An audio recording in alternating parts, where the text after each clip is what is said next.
Well, good morning and welcome to the annual meeting of the Buckinghamshire and Milton Keynes Fire Authority. My name is David Hopkins. I am the Vice Chairman of the Authority. As well as being the first meeting of the municipal year, this is the first physical meeting of the Authority since the 12th of February 2020. Although members of the public are now allowed to attend and observe in limited numbers, we are continuing to live stream to the Authority's YouTube channel. Following the meeting, a recording will continue to be available on this channel, and it is also being recorded should there be any technical difficulties. May I first start by thanking the leader and officers of Milton Keynes Council for the use of this council chamber, and to the technicians that are here today to support this meeting. In addition to the technicians and members of the Authority, we are joined in the chamber by our Director of Legal and Governance, Graham Britton, our Democratic Services Officer, Katie Nellist, and our Communications Manager, Fraser Pearson.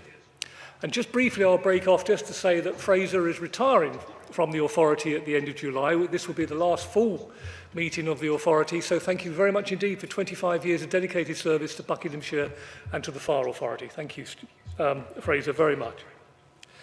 We're also pleased to welcome to the Chamber the High Sheriff of Buckinghamshire, Mr. George Anson. Congratulations, sir, on your appointment in March of this year. To comply with social distancing guidelines, senior officers, including our Chief Fire Officer, Jason Fuel, Deputy Chief Fire Officer, Mick Osborne, and our Chief Finance Officer, Mark Hemming, are joining us remotely via Microsoft Teams. In order to facilitate the best possible experience for all those participating in the meeting and watching online, can I ask those participating in the meeting remotely to switch off your microphone and camera when not speaking? And for members in the chamber, please remember to turn off your microphone when you're not speaking. You will be audible and visible to all those watching the live feed of the meeting if you do not do so. If remote participants wish to speak during the meeting, please turn on your camera to indicate a wish to respond to a question or to make a comment. The first item of business is the election of chairman, and I will now ask Graham to ask for nominations for chairman for 2021-22. Thank you, Councillor Hopkins. Are there any nominations for the position of chairman for the year 21-22?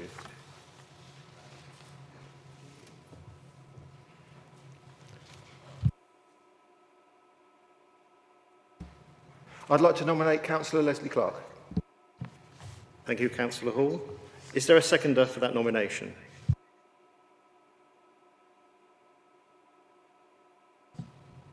Thank you, Councillor Lambert.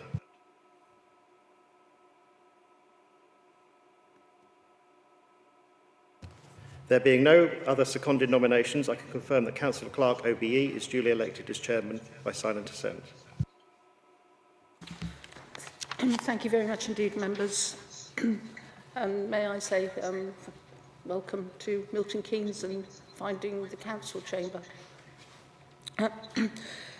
Can I now ask Mr. Britton for nominations for vice chairman for 2021-22? Thank you, Chairman. Are there any nominations for the position of vice chairman for the year 21-22?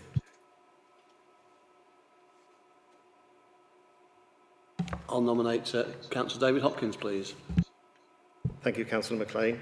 Is there a seconder for that nomination? Can I second that, please? Thank you, Councillor Carroll. Are there any other nominations? There being no other seconded nominations, I can confirm that Councillor Hopkins is duly elected as the Vice Chairman. Thank you very much indeed. Do we have any apologies? None, Chairman. Thank you. The minutes to agenda item 4. Are members happy that these minutes of the meeting of the 17th of February 2021 are a true record, and are there any comments? can sign them then as a true record. Yes, thank you. Agenda item 5, disclosure of interest. Are there any disclosure of interest? If you do have any disclosures, will you please ensure that you do let Mr Britton have those? Councillor Chappell. I'm not sure if I need to declare this, but I've always made the policy if I'm not sure I do it. I'm in possession of a pension from fire service, but it's from the London Fire Brigade. But I don't know if I need to declare that. Thank you. That's been noted, Chairman. Thank you, Councillor Chappell.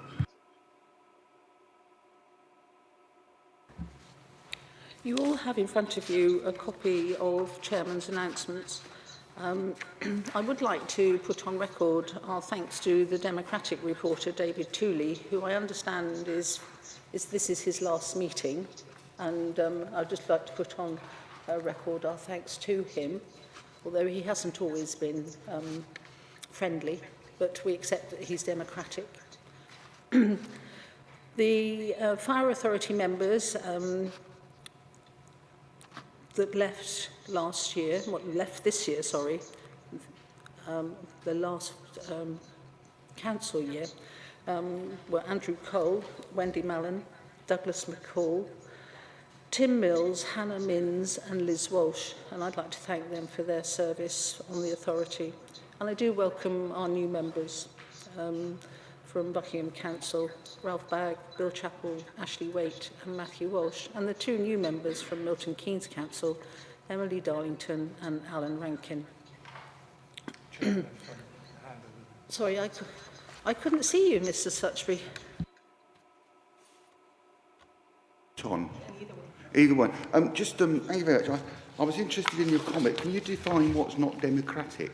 Because it was an officer of, I believe you were talking about, and I thought all officers were democratic. You said you were hard-working but not democratic. Could you define what you meant? Because it's quite difficult to understand when you're talking about an unelected person not being democratic. There might be reasons for it, which I do not know, but please define. You'd have to ask Mr Tooley that, because that's what his title is. I couldn't possibly comment on how he got his title, but he has been reporting the meetings over the last, how many years? Number of years. If it's helpful, Chair, I think it's fair to say that David's copy is reproduced in a number of different outlets. And I think he was employed, and probably still is employed, as a Democratic reporter for a number of newspapers and maybe other media. So that's the background to that particular term. It's not an expression of any comment on his ability to be democratic or unbiased or anything else. That's what he's known as when he puts his copy forward. He's somebody who's never biased. I'm always interested in these things, so thank you. We can always count on you to ask a good question, can't we? Thank you. You have my report in front of you. I would like to put on record that I am really proud to represent the Fire Authority. I don't think people really know what the Fire Authority does. They think it's just putting out fires. But I think we all know that there are a lot more things that the Fire Authority does, and you certainly will learn that if you're new to the Fire Authority over the coming years. So we then go on to petitions. Do we have any petitions? None, Chairman. Do we have any questions? None, Chairman. Thank you. Membership of the authority. Agenda item 9, will you please note? It is for noting. And agenda item 10A, I would like to put this forward as the allocation of seats on the authority, and that be noted too. And likewise for agenda item 10B. Could I hand over to Mr Britton, please? Thank you, Chairman. This is just to confirm the appointments to the 2 standing committees. The Conservative Group appointments to its 5 seats on the Executive Committee are as follows. Clerk OBE, Hall, Hopkins, McLean and Walsh, and to its 6 seats on the Overview and Audit Committee are as follows. Councillors Bagg, Carroll, Chapel OBE, Hussain, Rankin and Waite. The Liberal Democrat Group appointments to its 2 seats on the Executive Committee are as follows. Councillors Christensen and Lambert, and to its 1 seat on the Overview and Audit Committee, Councillor Exon. The Labour Group appointment to its 1 seat on the Executive Committee is Councillor Marland, and to its 2 seats on the Overview and Audit Committee are Councillors Darlington and Stutchbury. Thank you, Chairman. Thank you. We then go to committee matters, agenda item 10C, which is the standing orders. Mr. Britton, will you take us through that, please? Certainly, Chairman. Thank you. Thank you, members. As set out at the foot of page 6 of your agenda pack, at a meeting of the Executive Committee in March, the Chairman agreed to an amendment to the procedural standing orders. The proposed amendment is shown underlined on page 7 of your agenda pack. It introduces an opportunity for the Chairman to invite officers to provide updates on actions minuted from preceding meetings. As a bit of housekeeping, the opportunity has been taken to delete from the agenda order receiving minutes of the standing committees, and that's shown struck through at former item 11. Chairman, the recommendation is on page 7, and that is that the following amendments, i.e. those set out on page 7, be made to the standing orders for the authority and its committees. That's the recommendation, Chairman.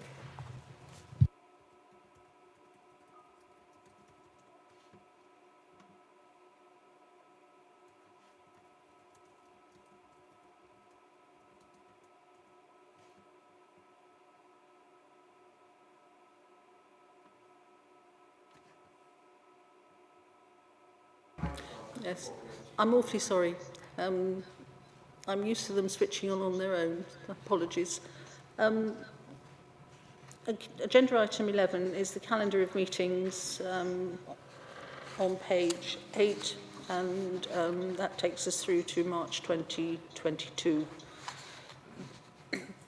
And I ask you to note that. We now go to the appointment. Sorry. Yes, Mrs. Stutchbury. You will know that I don't think it will interfere, but I'll be guided by you. They've moved the full council meeting of the Buckinghamshire Council to the 21st. It was on the 14th. Are you settled as chairman that there'll be enough time between those 2 meetings for members to scuttle across Buckinghamshire to meet their obligations in the council? Because when these was drawn up, the meeting was going to be on the 14th. You will obviously have received the email yesterday, Chairman. I'll be guided by you. Are you happy that that meeting can take place and everyone can meet their obligations? I'll be guided through your views.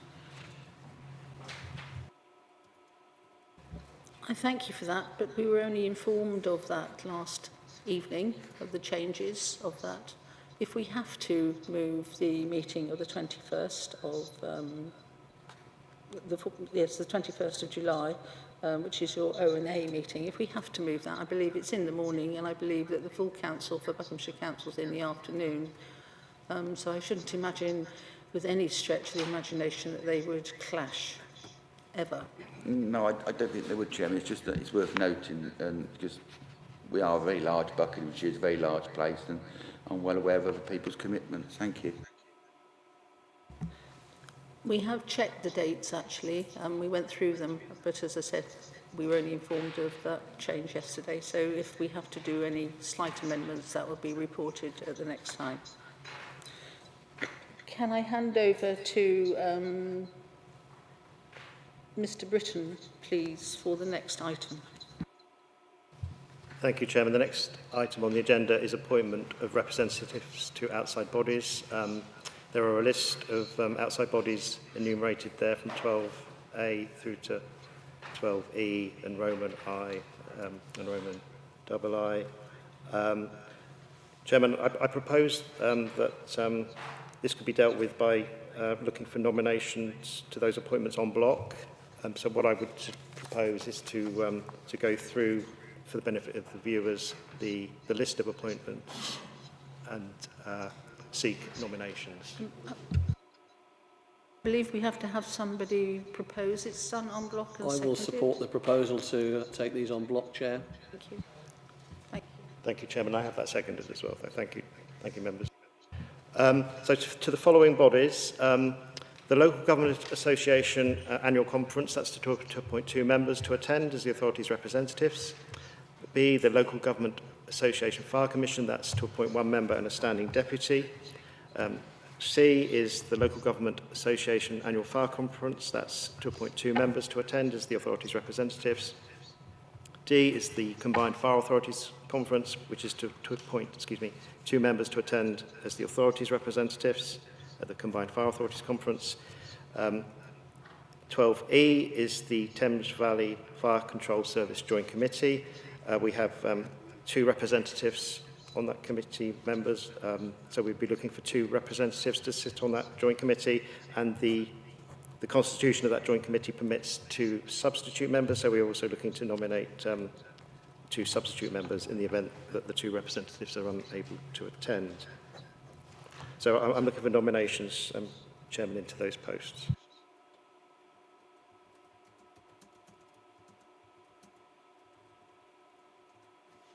I believe that we actually put forward that we were going to have the same as last year.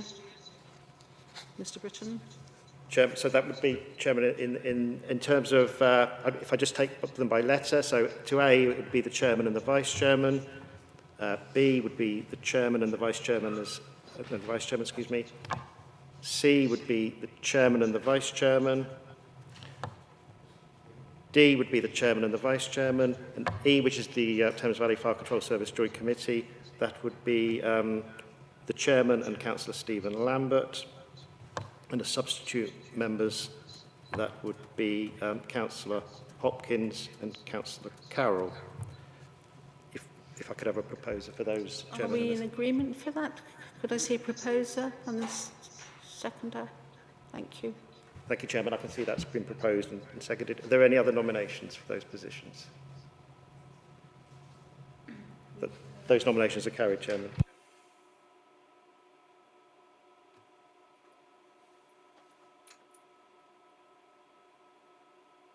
Can we go to agenda item 13, which is the lead member responsibilities, and I'll ask Mr. Britton again to take us through that. Certainly, Chairman. If I take them individually, the first lead member position is for service delivery, protection and collaboration. So if I can invite a nomination for that position. I'll propose the Chair for that position. Thank you, Councillor McLean. Is there a seconder for that nomination? So, thank you, Councillor Carroll. Are there any other nominations? There being no other nominations, that appointment is carried. The second lead member position is the position of lead member for People, Equality, Diversity and Assurance. Can I have a nomination for that position? I'd like to nominate Councillor Stephen Lambert. Thank you, Chairman. Can I have a seconder for that nomination? I have the second, Chair. Thank you, Vice Chairman. Are there any other nominations for that position? That nomination is carried. The next lead member position is Finance, Assets, Information Security and IT. Can I have a nomination for that position? I'll nominate Councillor David Hopkins. Thank you, Councillor McLean. Can I have a seconder for that nomination? Are there any other nominations? That nomination is carried.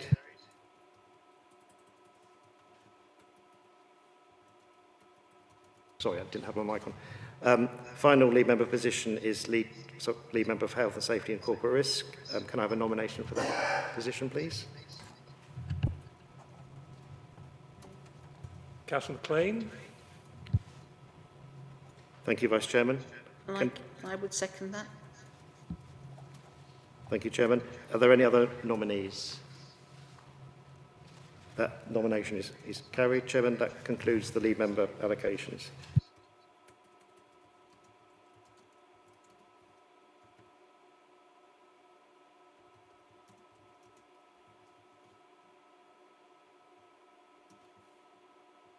We go to the corporate plan now. Mr. Stuart Gownlock has done a lot of work on the corporate plan for us, and I think he is coming in over the... he's not here as an officer, he's coming in, isn't he, as a representative? Can I hand over to you, Mr. Gownlock, to take us through the corporate risk? And I have to thank you for all the work you've done on this. It's been a monumental task, I know. And every time you send through the documents, you always get this, can we have this change? Can we have that change? But thank you very much indeed. So I hand over to you.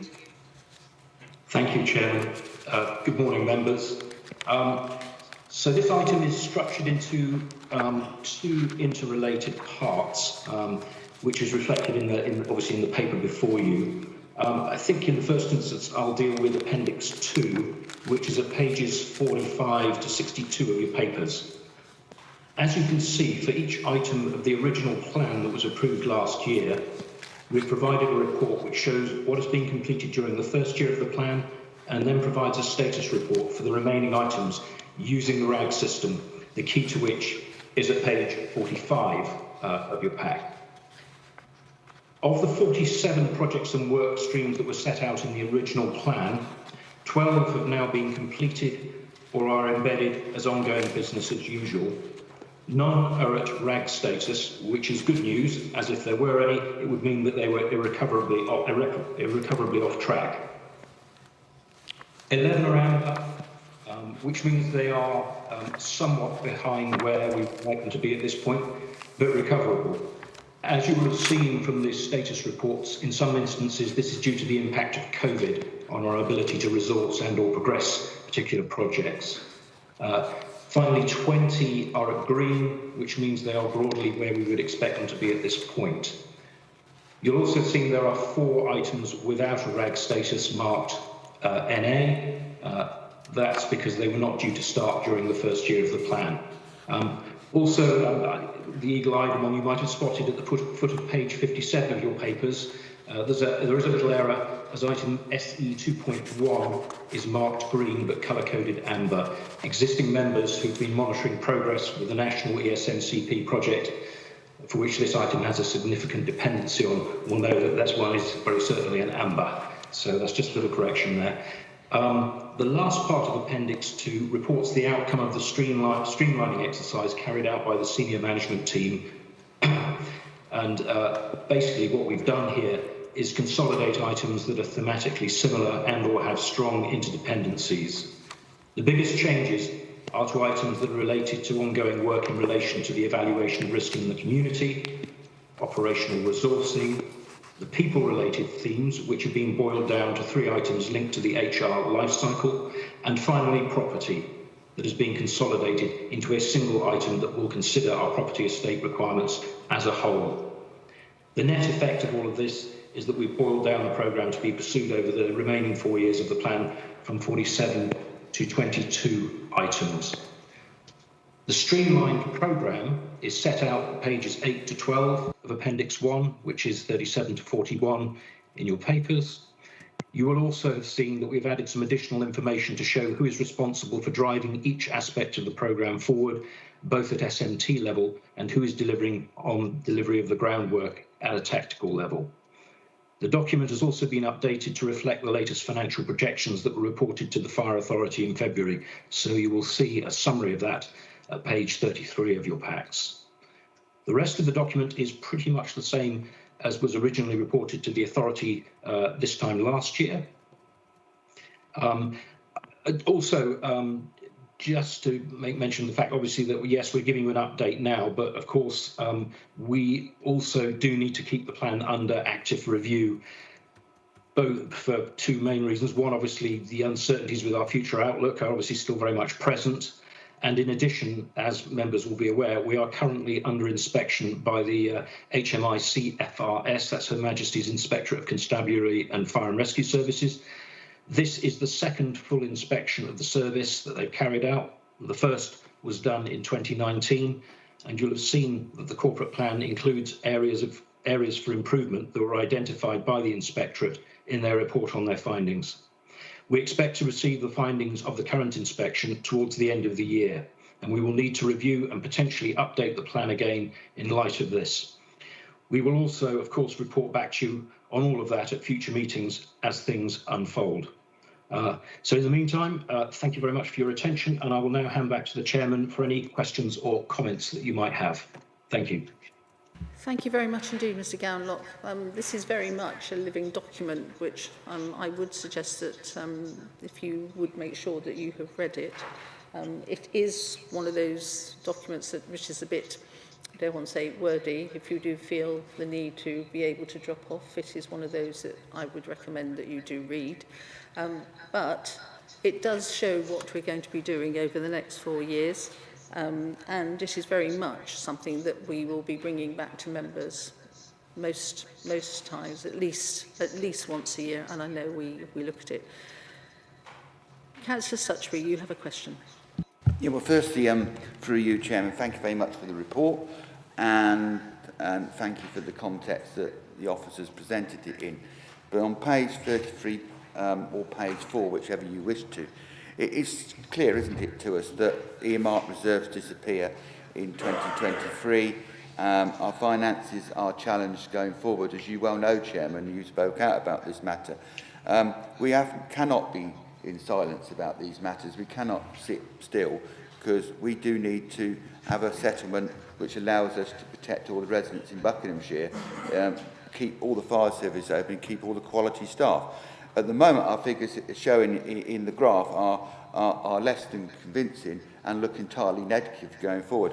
I know the Chairman shares my concerns on this, but will we be doing a body of work at some point within the Council to either bring forward the known referendum which was agreed in the previous year, or will we be seeking to do other radical things? But we do need to have a discussion about this early on, because September won't be very far away, and we'll be setting a budget for next year, and things look very stark, Chairman. And I know that you have concerns and may wish to say something, but the graft is in the public domain, and it shows going forward we're going to be about £1 million short, if not more. Thank you, Chairman.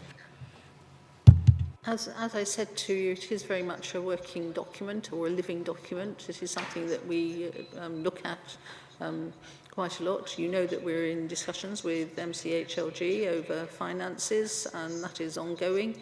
Mr Gownlock, would you like to answer or say anything to Mr Suchbury's remarks? If I may, actually, I think I might hand over to our Director of Finance and Assets on this particular point, obviously, as it relates specifically to the medium-term financial plan. Thank you, Mr Hemmings. Would you like to respond to Mr Suchbury? Yeah, certainly. Thank you for your question, Councillor Suchbury. We obviously share your concerns. It is a challenging financial outlook.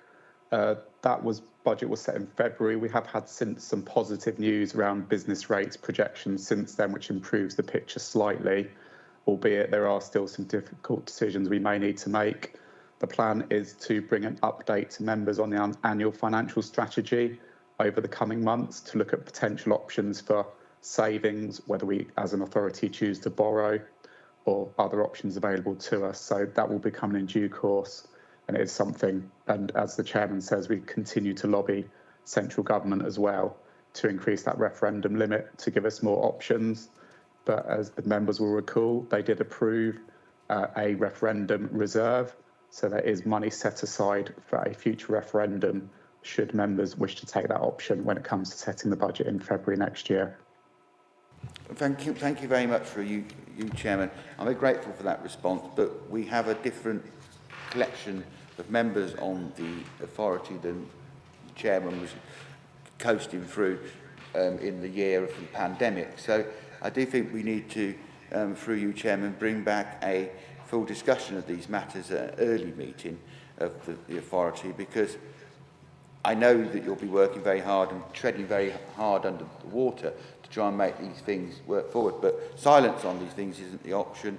and staff are valuable, and the fire service is done everything it possibly can to reduce costs and finances going forward. So we do need to be conscious about this, and this is the first meeting of this authority after we've all been coasted into through elections, and not to mention it would be wrong. So I do think something needs to come back, an explanation of the plans, and if that can come back at an early point, because the political timetable ticks on this, and the spending review and everything else will happen, and if we're not in there, it looks very stark, Chairman. Thank you. Thank you. As you know, the referendum is put there as a, dare one say, a shot across the bow, as Mr. Stutchbury. The Chief Fire Officer would like to say something. So, Mr. Thelwell? Thank you, Chairman.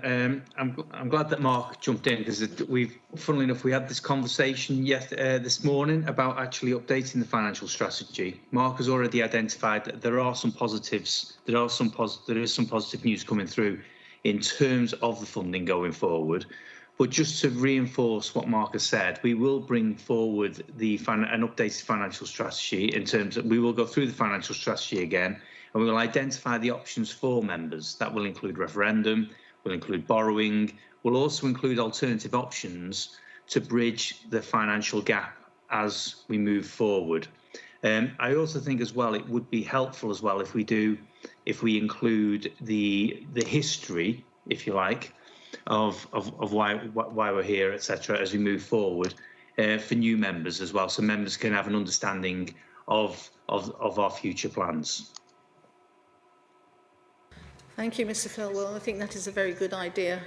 I think people will then see that we have been working quite hard to ensure that the financial gap will be plugged. And we've all been working hard. All the leaders of the Fire Authority have been working together. So we're all doing it together. Do we have any other questions for Mr. Gowanlock? Yes, Councillor McLean. Thank you very much, Chair. My first question is, when did the change of report format take place? Because I think this format of this report and several others in this pack are actually much more readable than the old style. So praise to the officers who decided on that. On page 60, there's reference to the use of electric vehicles when the infrastructure is in place. I'm pleased that I was here last night to watch the Cabinet member take the decision to award contracts to refresh our current EV infrastructure, and also to run a pilot for on-street charging systems, which hopefully will be in not too distant future. I think the way we're going as a world, a country, or as a fire authority, the quicker we get more EVs out there, the better. And on page 62, the station accommodation arrangements, I deal with Thames Valley Police in my ward because of Newport Pagnell Police Station closing. I have a note from one of the sergeants in the neighbourhood team to say that the approval to build at Newport Pagnell Fire Station is underway. Building should start in July or August and take about 18 months. So that's good news for the police to share another premises with the fire service. So there's two comments. Thank you, Chair. Before I ask Mr. Gowanlock to answer, I think that we do have to thank our officers for looking at alternative ways of using our fire stations. I know the Marlow fire station has the highest business rate, and that does cause us an issue. Mr. Gowanlock, would you like to respond? Yes. Well, firstly, thank you very much for the feedback, Councillor. I think probably the only one that I need to respond to is just the matter of the report format. That was revised really in time to coincide, obviously, with the new cycle of meetings for the authority in readiness for this AGM. It has indeed been designed to make it much more readable for people that might have visual impairments or whatever. The thanks really though go to Fraser Pearson actually and to Katie Nellis, who actually did most of the legwork on getting the new report format into shape. Thank you very much indeed, and thank you to Katie. We'll have Mick Osborne. Would you like to come in? I know you want to say something. Yeah, thank you, Chairman, and morning, members. It was just really on the point around electric vehicles, not really an answer to any question, but just to mention that we are currently putting in infrastructure around kind of charging points, etc., that we've got at the Blue Light Hub that you might see after this meeting if you come and visit us, as well as some of our other sites, and we're looking at all of those things for some of our fleet. But just with, to sort of manage members' expectations around the kind of concept of electric fire engines. There have been a couple that have been built conceptually that have been sort of toured around the world for people to look at. But as yet, the kind of technology isn't really there for when we get large fires. But it's something that, again, we're very much dialed into through the National Fire Chiefs Council and the work that we do there on the National Operations Committee. But I think we're a little way off of electric fire engines just yet, but we are certainly looking at the rest of our fleet as a priority as well on that. It was just to support Councillor McLean's comments, really. Thank you very much. And probably by then it'll be hydrogen anyway, but we'll have to wait and see. Thank you very much. Councillor Suchbury, you've got another question? Yeah, thank you very much, Chairman. Just in the corporate plan, I didn't notice that we've got anything, unless I've missed it, in which case I apologise. We've got nothing about flood provision. You may not be aware, in my area of North Bucks with the Great Ouse going for it, we had huge flooding issues in December the 23rd. The fire authority were tremendous. They came out and did everything to support the residents they possibly could do. We are in a global climate which is warming, and there's no doubt we are. Should we not start to look at the environmental changes and impacts in a corporate plan? Because if Buckinghamshire's got three major rivers in it, and we do need to plan for this. It's going to be a more frequent occasion, flooding. Also, just as a passing comment, I was only so pleased when the fire authority also turned out to an instance of carbon monoxide in my ward, and they were brilliant. So I think we need to start looking at the global impact and environmental impacts of going forward in our corporate plan, because if we don't plan for these occasions, and we may not have the resources, Chairman, to do it, but the clock is ticking and the river floods on a more regular basis now, and it flows from Buckingham to right through Buckingham, the river I know, right out to King's Lynn, probably the way my family entered the country. But we do need to look at it. And can I ask through you, Chairman, that something's done to look at this, because it is lacking, and the environment is improving. I know Councillor Bill Chappell's done some work on the environment, and he probably understands where I'm coming from. It's not going to improve, so it should be in the corporate plan. Mr. Gowanlock, would you like to answer that? I think what we'd like is a document that we can pick up and read, and not be sort of like, Encyclopedia Britannica. So would you like to respond to Mr. Suchbury's environment impact assessments and the like, please? Thank you. Yes, so just a couple of things on that.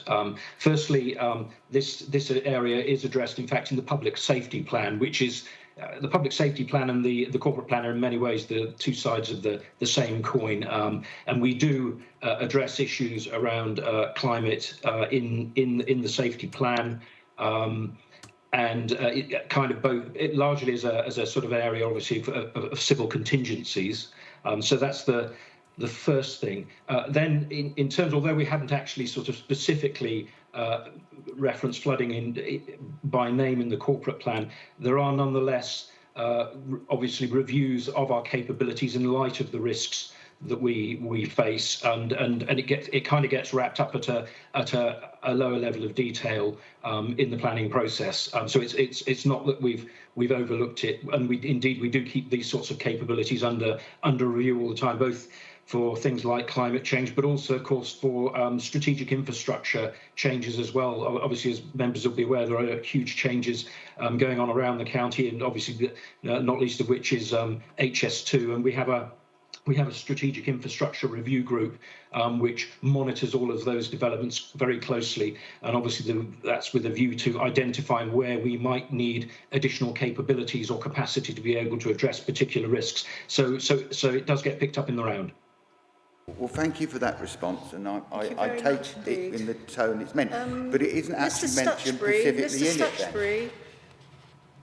I think we've let you talk quite a lot on the corporate plan. If you have further questions, I suggest that you make an appointment with Mr. Gowanlock and go through them. Otherwise, we're going to be here until about 3 o'clock this afternoon. So please, will you make an appointment with Mr. Gowanlock to discuss whatever else you need to discuss on the corporate plan. I was going to make a formal Thank you very proposal, much Chairman, indeed. unless you're against that sort of thing. Thank you. Oh, so you don't like formal proposals, thank you. I put the recommendation, therefore, on page 25, which is that the 2020-2025 corporate plan progress review, and it is a progress review and update, be approved by the authority. Yes? Agreed? Thank you.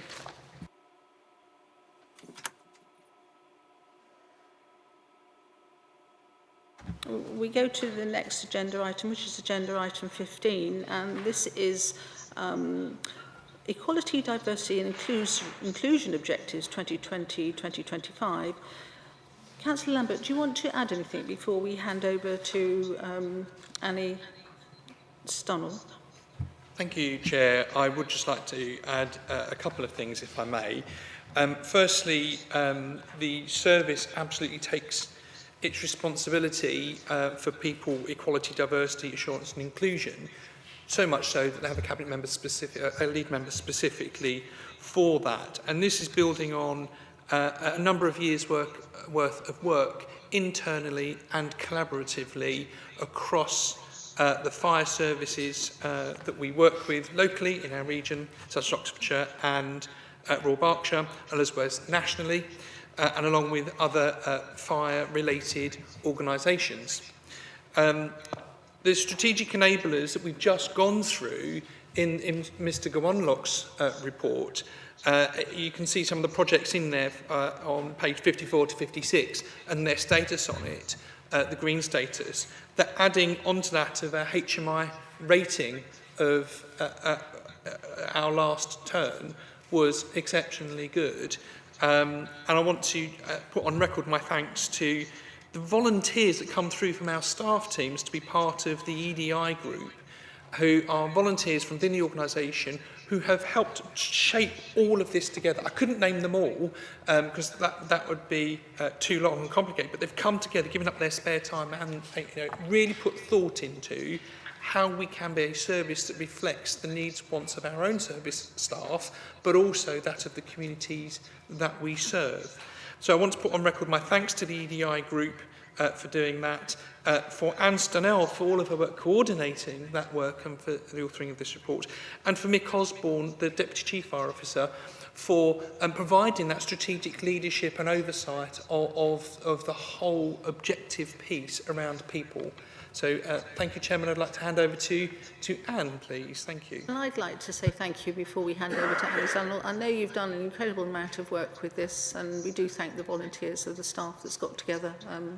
And it was highlighted by the inspector last week that it's good working practice. In fact, it's an example of very good working practice which they're trying to take forward. Can I hand over to you, Annie, please? Thank you very much, and I really appreciate the thanks, and I will obviously pass that over to the ED&I group. We have a meeting next week. Agenda item 15, which starts on page 63 and goes through to page 94. Okay, so the June 2020 Fire Authority approved the overarching ED&I objectives for 2020 to 2025 and the refreshed 6, 12 and 18-month tangible objectives which are set out against elements of the authority's core values, which are diversity, service to the community, improvement and people. And what I'd like to do now is to take you through the appendices in the paper. So the first one is Appendix 1, which is on page 69. And this provides an introduction to the statutory duties outlined by the legislation, the overarching objectives and a summary of headlines. Now, I'm not going to go through all of them, but I just wanted to pick some key ones. And what I would like to say is that the ED&I group are really engaged and have taken ownership. We've had more and more people joining the ED&I group over the the months and the years, and that's really encouraging to see across the organisation. So they are taking ownership of the actions to ensure that ED&I is embedded into everything that we do. So a few kind of key areas, some of which have been touched on already. Certainly in terms of the Inspectorate report in 2019, the people pillar where ED&I is assessed was deemed good. And in 2021, the Inspectorate pandemic report stated that staff wellbeing was a clear priority. Now, we know that we still have work to do, and hence why we want to move forward on the action plan, but it's good to kind of understand and hear that from them. We had the people strategy, which was approved in the October 2020 Fire Authority, which reflected the corporate plan. And that obviously the strategy details the services, vision, values, aims and key areas. And my team are moving that forward to make sure that it's embedded throughout the organisation. There are lots of collaboration that we've been involved with, certainly addressing inequalities following the Black Lives Matter movement with 5 other fire and rescue services locally, and the collaboration with NFCC on documents that are going out for consultation, equality of access to services for LGBT, Black communities, and more recently the Code of Ethics, which we consulted on and which have just been published and which align to our vision and values. So moving forward to our community engagement, there have been some areas that I particularly want to draw your attention to. So virtual presentations to community groups, including a series of talks which have been translated, for example, into Urdu, delivery of food parcels and welfare visits, virtual school and uniformed group visits, and engagement through the new community boards. We've also, through our recruitment, had virtual on-call awareness evenings and interviews to make sure that we can continue to carry on the good work that we're doing in a socially distanced, COVID-secure way. And finally, in terms of the community engagement, we have participated in virtual LGBTQ+ and Pride webinars on hate crime, trans awareness and trans acceptance, and we are working on further virtual webinars as part of the Addressing Inequalities group. Just a few areas that the ED&I group have been working on, although I'm not going to go into huge detail. The first one is the Hidden Disabilities Sunflower Scheme. We are looking at the Change 100 internship scheme, which is looking to support disabled people into the organisation. So there's research going on that. We now have our pronouns able to be put on our signatures. 22 people across the organisation have their pronouns on their email signatures, and we're doing further communications on that. And a member of the operational team has put out social media posts on sign language for the deaf community and how you can get texts.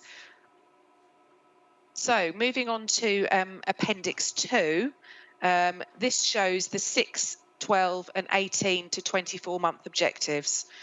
So on page 75, you have the 6-month. On page 77, 12 months. And on page 79, the 18 to 24-month plan. So what I've tried to show on there is where progress has been made, so I've marked complete, and where objective timescales have had to be reviewed. We've had to move some of our planned objectives forward, but we do still continue to make strong progress against the objectives. we felt that it was right to extend the objectives into 24 months to ensure that we'd reflect the refreshed corporate plan and the priorities that came from the inspection review, where ED&I was a key area. And so the plan moving forward now will be to ensure that the components are prioritised, with myself and the new chair of the ED&I group, Asif Hussain, who's the Deputy Director of Finance and Assets. And finally, I wanted to go through Appendix 3, which illustrates the ED&I workforce data in the form of charts. So that's on page 81. It is in comparison to the census data for 2011, and in the next 2 or 3 years, we should have the census data from this year. It shows the population of Buckinghamshire and Milton Keynes against the workforce, and also the diversity broken down into whole-time, on-call, support and new starters. There is work ongoing to encourage staff to disclose their protected characteristics as the data is used to inform our strategies. And we are working on a collaboration with the NFCC at present about having consistency across all the fire and rescue services. So that consultation closes on the 1st of July, and members of the ED&I group are part of that consultation. The ED&I workforce data is presented to ensure it's inclusive and can be viewed by individuals who find it hard to distinguish between different colours. So I particularly want to thank Fraser Pearson from Communications, who worked with us on that to make sure that everything was as it should be.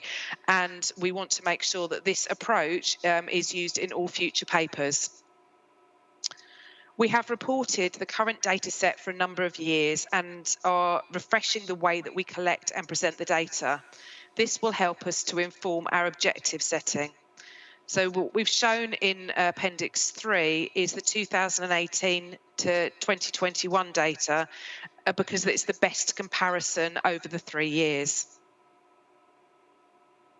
And finally, just coming to the recommendations. So it's recommended that the contents of the report, the ED&I objectives 2020 to 2025 in Appendix 1 and the ED&I workforce data in Appendix 3 are noted, and the revised 6, 12 and 18 to 24 month objectives in Appendix 2 be approved. Thank you very much for your time, and if there are any questions, please. Thank you very much indeed, Annie. Councillor Suchbury. Well, first, the report, there's several things in it, and I have no doubt that the Fire Authority is trying to move to be a more diverse and in every way. And I'm pleased with the work on the LGBT community and everything else. I think it's stunning, that work. I think it needs standing out. But I don't really quite understand, and I'd like a little bit of explanation around it, and I think it's a really good project, is the disability internship. I think that's visionary. I think that's we do need to bring people with multiple disabilities into the authority, and we do need to make, where possible, people come in. What I'm unclear about, it suggests maybe paid or not paid. Internships haven't historically had a great press. I hope that if we are going to do internships, they're funded internships, if we can do it, because these people, coming from a family with multiple disabilities, I recognise disability, and I recognise that people have strong characters and abilities. So if I've misunderstood it, I just want to understand how we're going to bring this forward, at what time frame and when, because it's very visionary and it's exactly what we should be doing. Thank you for your question. I really appreciate that. So a member of my team, Noma, is currently doing research on this. She has attended a workshop with the Change 100 to see what the process looks like, to understand the costs. And I have certainly had conversations with the Deputy Director of Finance in regards to the timescales for moving this forward. So what happens is there is a certain process of people apply, and then so there's only intakes at certain times of the year. So what we're trying to do at the minute is find out exactly what costs will be involved from us, whether there's any funding for this, and then we will have to speak to managers in the organisation to see where we could place people. I mean, certainly what I'll have to do is do a separate paper on this in terms of the costings and payments for members who kind of move forward on that. So I can't give you kind of finite information on that at the minute because we've just started it, but it's something that Royal Berkshire have taken part in terms of their communications team. They've had interns with them, and they've gone on to take permanent jobs in the organisation. So it's something very much that we're going to be working with other fire and rescue services to look at the costs and how many people we can take on. Probably going to be kind of like next year by the time that we actually can move this one forward further, just in terms of the intake. Thank you very much. I know the lead member on this is something which is close to his heart, so I look forward to seeing something come forward. Thank you. Thank you very much indeed. So on page 63, the recommendation, as Annie put forward, the contents of the report, ED... There was one hand up. Sorry. Right, Chair, thank you very much. Start again once congratulating officers for the excellent graphics in this report, both the graphs, but also particularly the 6, 12 and 18 to 24 month objectives. I think they've made it very, very, very much more readable than I've seen previously. I have a question in Appendix 2 on the 12 to 24 month sheet, which is the third one, the A3 ones for those of us with printed copies. In the middle group, it says investigate requirement for driving licence, which rescheduled to do. I'm just interested to know what that was. And then a comment about the Appendix 3. There are a number of the charts and graphs in there which only have percentages. It would be useful for appropriate ones to see the empirical numbers that they're based on as well. So, one question to be answered today and something going forward, please, Chair. Could you answer that question? Thank you. So in terms of like the percentages of the numbers, I will note that and we'll make sure that we do that moving forward. Thank you. And in terms of the 18 to 24 months objectives, I think this was investigate the requirement for driving licences. This was something that was brought up from the ED&I group kind of probably 18 months ago. It has been put on hold for the minute, but it was just looking at actually who drives in an operational capacity at the minute, whether there are kind of any barriers when we're recruiting people as to whether they need to have a driving licence or whether they don't need to have a driving licence, and we were just trying to do some work on that. Currently we are asking that any operational staff do have a driving licence, but it has been raised by other fire and rescue services that they are not asking for that as a requirement. So it was just really to kind of look into that, because we were just trying to look at the barriers potentially financially for people who couldn't necessarily afford for driving lessons and to go through that. So it was just some more work that we were planning to do on that. Thank you very much indeed. Thank you. So recommendations, again on page 63, the contents of the report EDI objectives for 2020-2025 in Appendix 1 and EDI workforce data in Appendix 3 be noted. The revised, and the revised 6, 12, 18 to 24 months objectives in Appendix 2 be approved. Agreed? Thank you. We now go to page 95, which is agenda item 16. And I hand over to Mr. Bell, if you'd like to start us off on this, and then hand over to your Group Commander Phil Mould. Thank you. Thank you, Chairman, and good morning, members. The protection paper that Group Commander Phil Mould is about to present is in two parts. Today we are presenting a revised protection policy statement, which is Appendix A on page 101 in your packs, and this is for your approval. And the second part of the paper is part of the routine updates that we will continue to bring to the authority with our progress with the building risk review and the uplift programmes, which are for noting. We will continue to provide you with regular updates on our progress against both of these programmes, and I'm now going to hand over to Group Commander Phil Mould, who will talk through the paper. Thank you very much. Thank you, Callum. Thank you, Chairman and members, for your time this morning. As Callum said, this paper is broken down into two areas. As committed to members, this is a quarterly update on the protection team's progress against the Building Risk Review and the Protection Uplift programmes, and an opportunity to seek approval of a revised protection policy statement. Contained within Appendix A is a refreshed protection policy statement.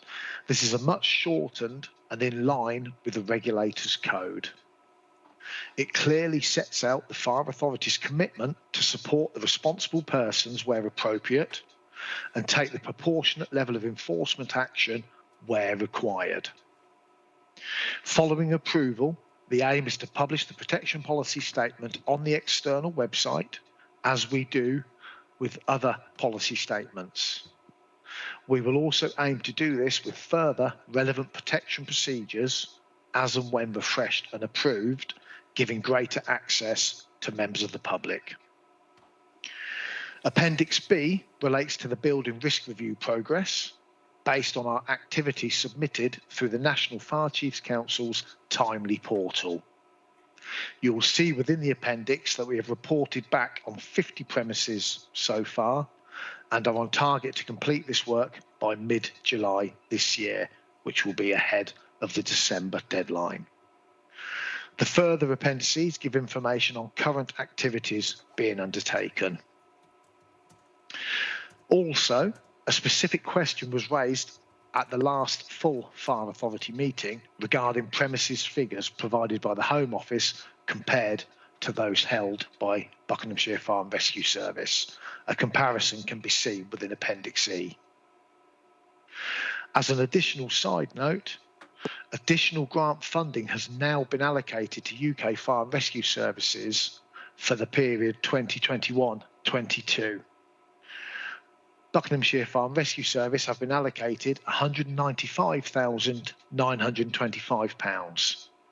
50% of this has already been received, with the subsequent 50% to be received in March 2022, subject to a number of criteria being met.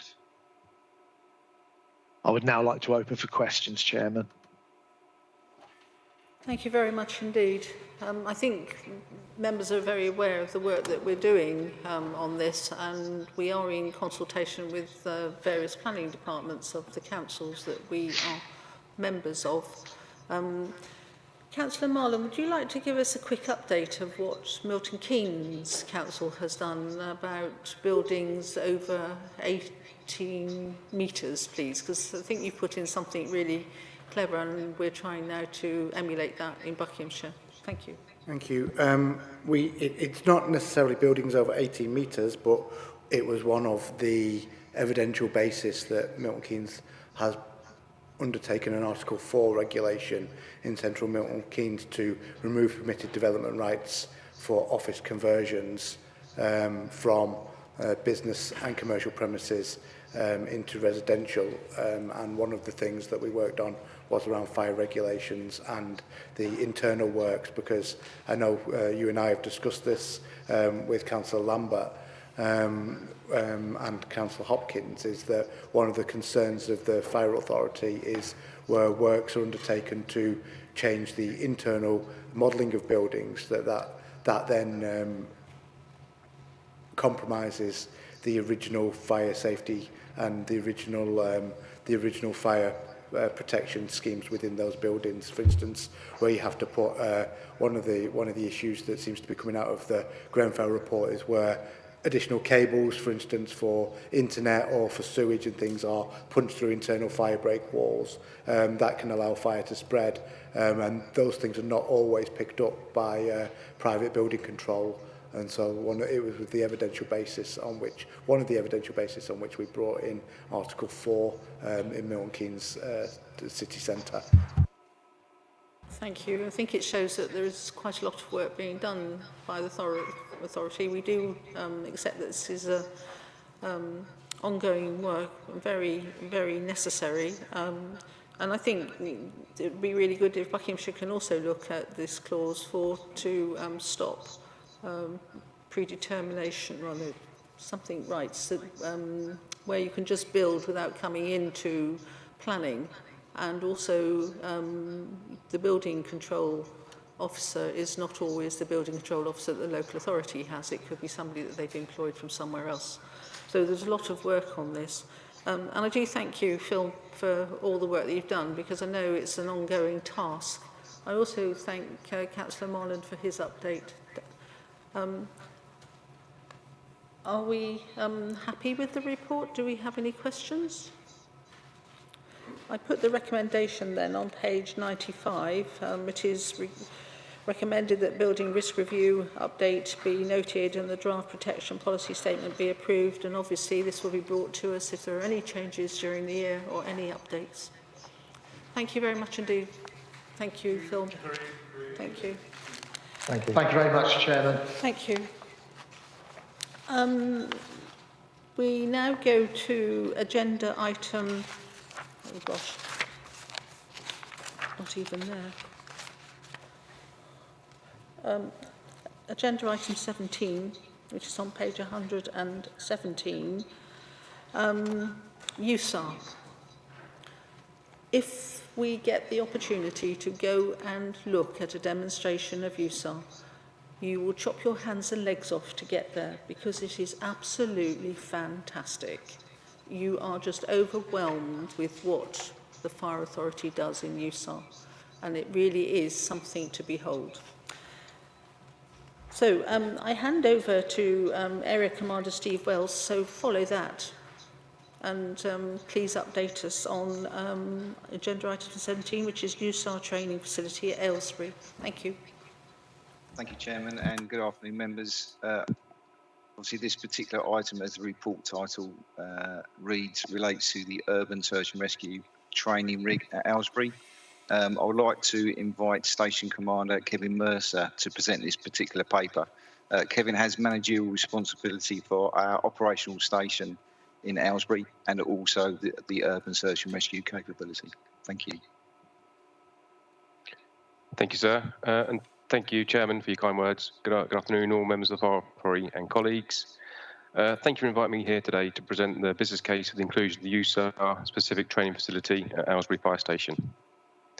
The Urban Search and Rescue Programme was established following the 9/11 attack on New York in 2001. USAR forms part of the government's New Dimension programme, which seeks to enhance the capability for additional funding to allow certain fire and rescue services to respond to a range of major emergencies. These include acts of terrorism, natural disasters, incidents involving large-scale transport collisions, or attacks on national infrastructure. Aylesbury Fire Station is proud to be part of the national network of 20 bases for the people, vehicles and equipment needed to provide this national resilience capability. To ensure our staff are well equipped and trained to provide this enhanced technical rescue capability, crews are expected to engage in a wide range of additional training. This is above and beyond that of a standard frontline firefighter. Buckinghamshire Fire and Rescue Service needs to be able to demonstrate best value to the communities we serve and to the Home Office from whom the organisation receives additional funding on an annual basis for providing this national resilience capability. The inclusion of a USAR training facility at Aylesbury will not only assist in demonstrating best value, but will also ensure that our USAR crews are trained and prepared to the same level of other USAR crews nationally. If approved by the authority today, the benefits to be had for the inclusion of the training facility are separated into three main areas which can be found and contained in section 2B of Appendix 1.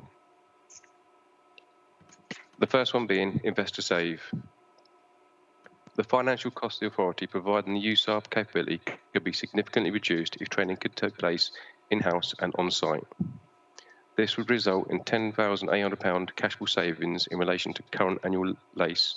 LACE stands for Line Access and Casualty Extrication. It's rope rescue technicians in simple terms.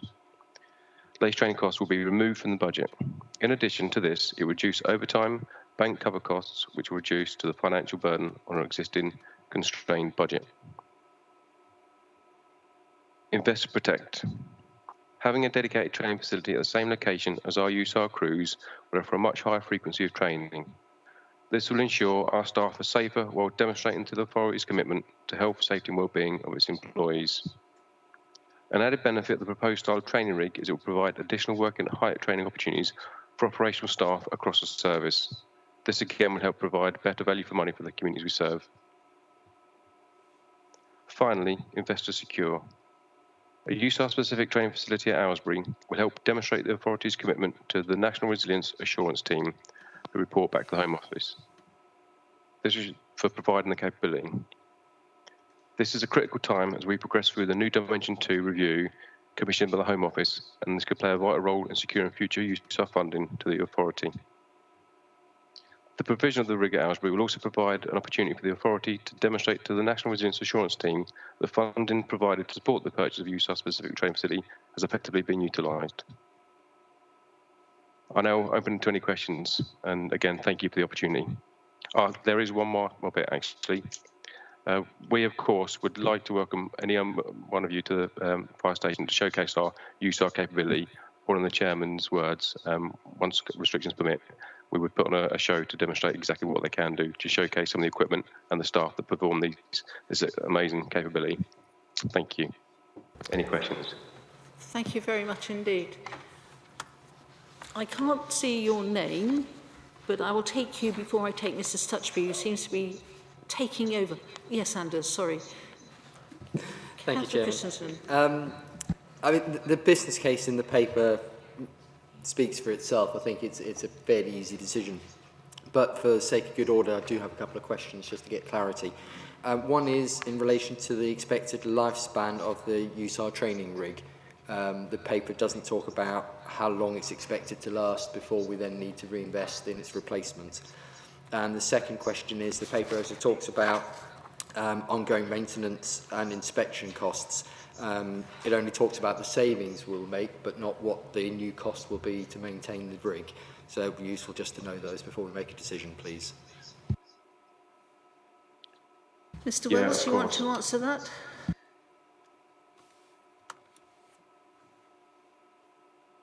Please, would you like to respond? I can. Apologies, Chair. I was going to allow Station Commander Mercer to answer that question, if I may. Thank you. Thank you, sir. Yes, so the maintenance costs, they were looking at 1 to 2% of the allowed budget, looking at somewhere in the region of £2,000 to £3,000. That was accepted in current arrangements for maintenance costs of a rig of this nature. The preliminary work is done for the invitation to tender process, which has a lifespan. I will confirm it, but I believe it's 25 years, but I can more than happily provide that back to you within the next 24 hours, no problems. I think it is a good investment, yes. Councillor Suchbury. Yeah, thank you very much, Chairman. Just a brief inquiry. The government had a plan to streamline USAR nationally. I presume that plan hasn't gone forward, or is it going forward? And if it is going forward, are we going to be affected by that? And if not, I'm pleased, but I need to know that we're not going to be affected, because they were going to radically change the areas. I read it, read quite a lot, and I read it, thought it was quite a tardy offer. So can I seek assurance that we're not being affected by those changes, and if those changes are going forward, or whether it's spurious? I believe that the investment that we're putting in will show that the authority does want to keep USAR. Yes, I think in the next 2 or 3 years, I think it's 2025, I believe, that it's going to be reviewed. But we are one of a very few authorities across the country. But I'll hand over to Mick Osborne to respond to that. Perhaps you'd like to respond? Yes, thank you, Chairman. I know Station Commander Mercer knows most of this anyway. We actually had a conversation around it just last evening at an exercise. But yeah, the new dimensions to refresher or renewals program is currently underway, and they're currently replacing the DIM vehicles, which are the detection, identification and monitoring vehicles for hazardous materials. And then there's other areas around high volume pumping, etc., that's being looked at, with USAR being the last discipline in 2024 that the review's looking to deliver upon around the 20 teams that are around the country. The view currently is that the asset refresh will take place. But what this does is enhance to us when you're looking at the numbers of teams that are out there, if there were to move to a light or a heavy model across the country, which is looking more unlikely now.